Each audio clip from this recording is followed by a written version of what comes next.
I'm from Texas. I was born in El Paso, and then when I was 3, we moved to Austin, and that's where I've been ever since, in the Austin area. My parents did move when I was in middle school to a smaller town, a rural town outside of Austin. So I had a little bitty tiny high school. Graduating class was 50 people, and it was small enough where on occasion I rode my horse to school because it was fun. I actually do not remember not knowing how to sew. My mom says she taught me when I was 3. I do remember not being able to use the scissors. So I would be making dresses for my dolls and I would hand stitch them, and then I wasn't allowed to use the scissors, so I'd have to like take my scrap fabric, which I'd gotten from her because she knew how to sew, and I would, Mom, I need you to cut here just like this. And then I would run back to my room and I would do some stitching and decide I needed another cut, and I'd run back to her and I need you to cut it here. And so she would do those things, and then I'd come back eventually and show her, here's the doll dress that I made.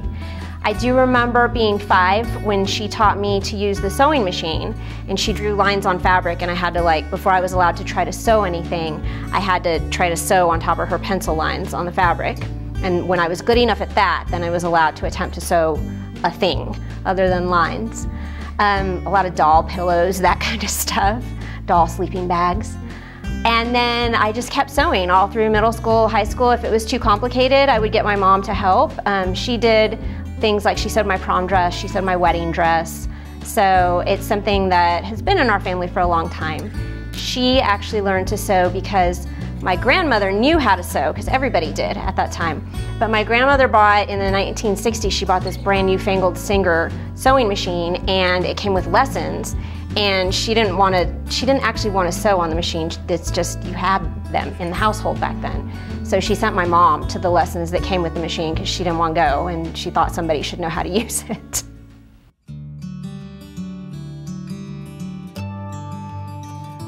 I started my blog back in 2011, and I was teaching at the time. That was actually my last year teaching, and it started because I had a hard time finding things that I wanted for my little boys to wear. They were 1 and 3 at the time, and I just didn't like some of the choices, especially for special occasions, for them to wear. So I had an Etsy shop with some of the items that I had made for them to wear. I would sew multiples and then sell some of them on my Etsy store. And everybody was like, well, if you have an Etsy store, you need to have a blog. And so I was like, okay, I'll start a blog. And then I really enjoyed the blogging more than creating items to sell on Etsy. So once I figured out that I could sell patterns, and that I could gain a readership from posting sewing tutorials on my blog, then I decided this is what I like to do. So in 2012, I had started selling some of my patterns, and I was at a crossroads with my career. My husband is a football coach. I was a theater teacher. Nobody was home with our small children because he was at football practice. I was at rehearsal after school. And so we were seeing our kids for 30 minutes to an hour before bedtime when we got home. So he and I talked about it and decided that there is some money coming in from these patterns. I wonder what I could do if full-time, if that was my job, if I was home with the kids and then when they were sleeping or at preschool or something, then I was working on the blog. And that just kind of led one opportunity to another, and I've been doing that ever since 2012. I quit teaching.